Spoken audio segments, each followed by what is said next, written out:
एक बार राजा जन्मेजय और पौष्य ने आचार्य वेद को पुरोहित के रूप में वर्ण किया। वेद कभी पुरोहिती के काम से बाहर जाते तो घर की देखरेख के लिए अपने शिष्य उतंक को नियुक्त कर जाते थे।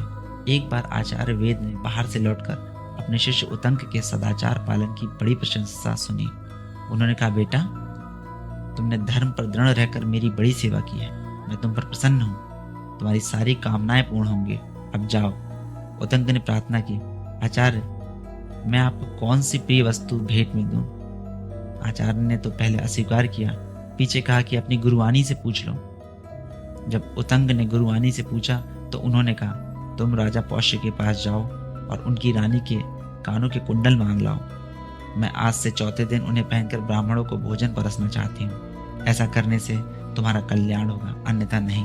उतंक ने वहां से चलकर देखा कि एक बहुत लंबा चौड़ा पुरुष बड़े भारी बैल पर चढ़ा हुआ है। उसने उतंक को संबोधित करके कहा, तुम इस बैल का गोबर खा लो। उतंक ने ना कर दिया।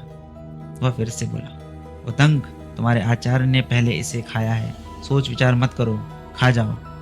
उतंक ने बैल का गोबर और मूत्र खा लिया और शीघ्रता के कारण बिना रुके कुल्ला करता हुआ ही वहां से चल पड़ा। उतंक ने राजा पौष्य के पास जाकर उन्हें आशीर्वाद दिया और कहा कि मैं आपके पास कुछ मांगने के लिए आया हूँ। पौष्य ने उतंक का अभिप्राय जानकर उसे अंतःपुर में रानी के पास भेज दी, परंतु उतंक को रानीवास में कहीं भी रानी दिखाई नहीं दी। वहां से लौटकर उसने पौष्य को उलाहना दिया कि अंतःपुर में रानी नहीं है।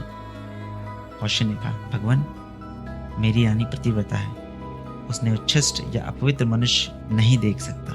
उतंक ने स्मरण करके कहा कि हाँ, मैंने चलते चलते आचमन कर लिया था।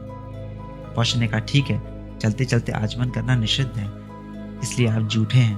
अब उतंक ने पूर्वाभिमुख होकर बैठकर हाथ पैर मुंह धोकर शब्द, फेन और उष्णता से रहित एवं हृदय तक पहुंचने योग्य जल से 3 बार आचमन किया और 2 बार मुंह धोया।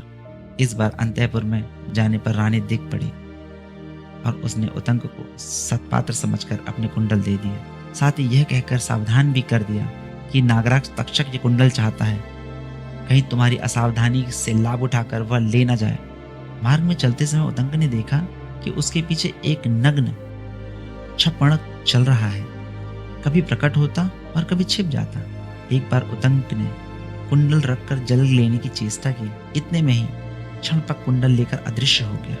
नागराज तक्षक ही उस वेश में आया था। उतंक ने इंद्र के वज्र की सहायता से नागलोक तक उसका पीछा किया। अंत में भयभीत होकर तक्षक ने उसे कुंडल दे दिए।